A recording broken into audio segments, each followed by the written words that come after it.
ஒரு ஐபிஎஸ் அதிகாரி செய்கிற தவறால மிக நேர்மையாக கண்ணியமாக கடமை செய்யணும், சட்டம் ஒழுங்கை பாதுகாக்கணும், மக்களுக்கு சேவை செய்யணும்னு இருக்கிற பல ஆயிரக்கணக்கான ஐபிஎஸ்களுக்கு அது கெட்ட பேர் வருது.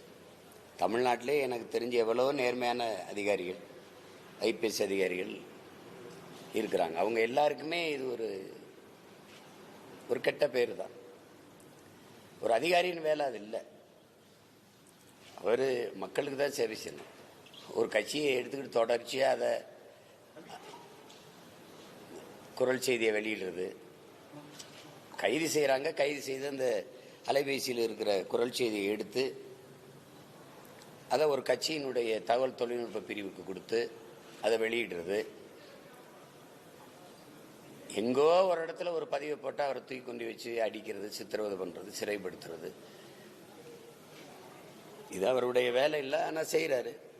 அதை இந்த அதிகாரம் ரசிக்குது. ஏன்னா அவங்க நேரடியாக எங்களோட மோத முடியல, பேச முடியலைங்கும்போது ஒரு அதிகாரியை வச்சு அது சீண்டி பார்க்குது. அது இந்த ஆட்சியாளர்கள் அதை ரசிக்கிறாங்க தானே. இப்படி இதுக்கு முன்னாடி இந்த ஆட்சியாளர்கள் இப்படி ஒரு அதிகாரி இப்படி பேசிட்டு தெரிஞ்சாரா? அம்மையார் ஜெயலலிதா இருக்கும்போது, ஐயா எடப்பாடி இருக்கும்போது, அதுக்கு முன்னாடி இருந்த தலைவர்கள் ஆட்சியில அந்த மாதிரி நடந்திருக்கா? சரி, அதை எதிர்கொள்வோம், பார்த்துக்கிறோம். சரி, சண்டை போடுறதுன்னு ஆயிடுச்சு, போட்டுருவோம். வேற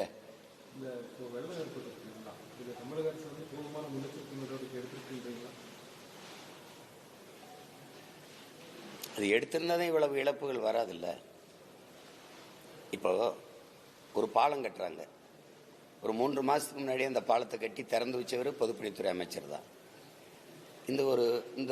இந்த வெள்ளத்துக்கு அந்த பாலமே இருந்த சுவடே இல்லாமல் அழிஞ்சு போகுது அப்படின்னா, இடிஞ்சு போயிடுச்சு அப்படின்னா என்ன உறுதித்தன்மையோட கட்டுறீங்க? இந்த தன்மையில தான் இவங்க ஆட்சி பாருங்க. அப்ப மக்கள் பயன்பாட்டுக்கு ஒரு 3 மாத காலங்கள் கூட நிக்காத அளவுக்கு உறுதியில் இருக்குது. ஆனா வெள்ளக்காரங்காலத்தில் கட்டின பாலம்னு நம்ம பயணிச்சிட்டு இருக்கோம். அப்ப இது இந்த கொள்ளக்காரங்களுக்கு வெள்ளக்காரன் எவ்வளவு பரவாயில்ல. இது எல்லாமே ஒரு ஏமாற்றாதான் இருக்கு. மக்கள் நலன் சார்ந்து நாட்டையும் மக்களையும் நேசிக்கிறவன், பேரன்பு கொண்டு காதலிக்கிறவன் தானே அது செய்வான். இது என் நாடு, என் மக்கள், அவர்கள் பயணம் பண்ண வேண்டிய பாதை, அவங்க படிக்கிற பள்ளிக்கூடம், அவங்க படிக்கிற கல்லூரி. எத்தனை அரசு பள்ளிக்கூடங்கள் மேற்கூரை இடிஞ்சு விழுந்து நீங்க பாக்குறீங்கல்ல, பிள்ளைகள் காயம்படுவது. அப்ப அவ்வளவு பொறுப்பற்று இருக்கு ஒவ்வொரு கட்டடங்களும்.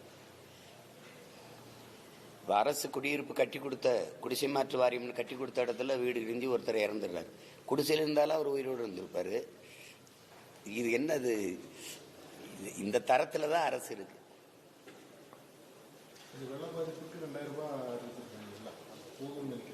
அவ்வளவுதான் அவங்க செய்வாங்க. வேற அவங்களால என்ன செய்ய முடியும்? இந்த 2000 ரூபாய் கொடுத்து முடிச்சிடலான்னு நினைப்பாங்க. அதனால நிரந்தர தீர்வு என்ன?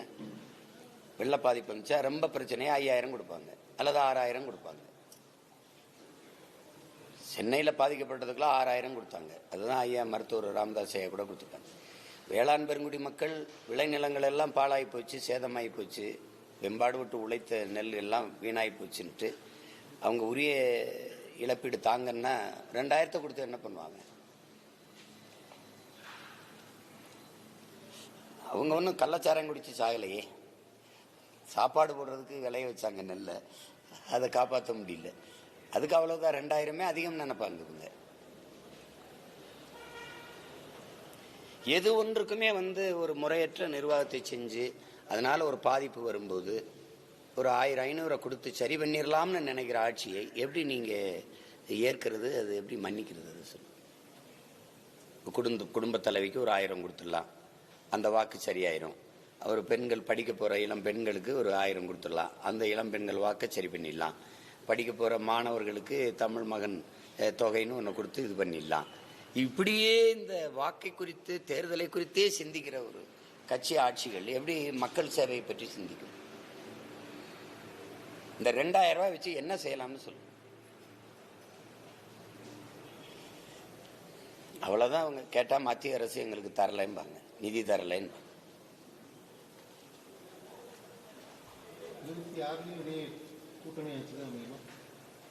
கூட்டணி ஆட்சியிலேயே கூட்டணி வச்சுக்கிட்டு திமுக ஆட்சி அமைஞ்சிருக்கு. இப்போ இது அமையணும்னு நீங்க விரும்புறீங்களா? இந்த கொடுமை மறுபடியும் தொடரணும்னு நீங்க விரும்புறீங்களா?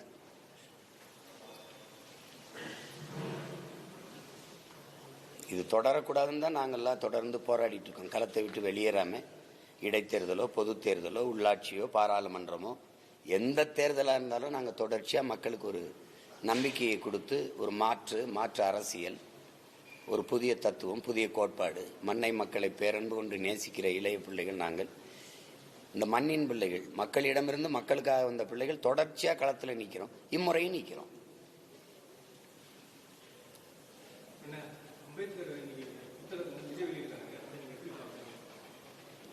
அது வெளியிடுறாரு, அதுல வெளியிடுறாருங்கிறதான் செய்தி. அது தொடக்கத்தில் என்னையும் கூட பங்கேற்க கூப்பிட்டாங்க. அது அண்ணன் திருமாவளவன் வெளியிடுறது நான் பெறுறதுன்னா அது சரியா இருக்குது. அதில் அவர் முதல்ல அவங்க சொன்னது ஐயா ஸ்டாலின் வர்றாங்க, ஐயா ராகுல் காந்தி, சகோதரர் ராகுல் காந்தி வர்றாங்க, அவங்கெல்லாம் வர்றாங்கங்கும்போது அது சரியல்ல. அது ரெண்டாவது, எனக்கு அண்ணல் அம்பேத்கரை பற்றி பேசுறதுக்கு புதுசாக யாரும் மேடை போட்டு தர வேண்டியதில்லை. எனக்கு ஒவ்வொரு நாள் ஒவ்வொரு மேடையும் அண்ணல் அம்பேத்கரை பற்றி பேசுகிற இடம்தான். அதனால நான் அதை விரும்பலை. அதை வரவேற்கிறேன். வெளியிடுறது அண்ணல் அம்பேத்கரை பற்றிய செய்திகள் இந்த தலைமுறை பிள்ளைகளுக்கு போய் சேருவது எந்த வடிவத்தில் போய் சேர்ந்தாலும் அதை ஏற்கணும், அதை வரவேற்கணும். அந்த வழியில் தம்பி விஜய் வெளியிடுறதை நான் வரவேற்கிறேன். மழை வெள்ளத்தில் அமைச்சர் ஆய்வு பண்ணும்போது சேர்த்து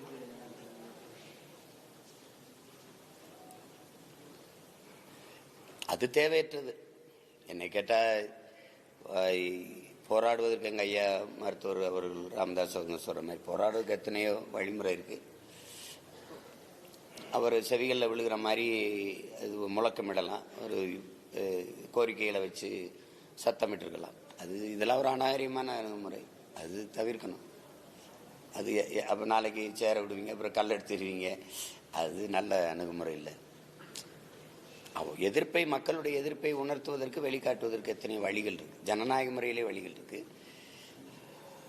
அதை ரசிக்க முடியாது, ஏற்க முடியாது.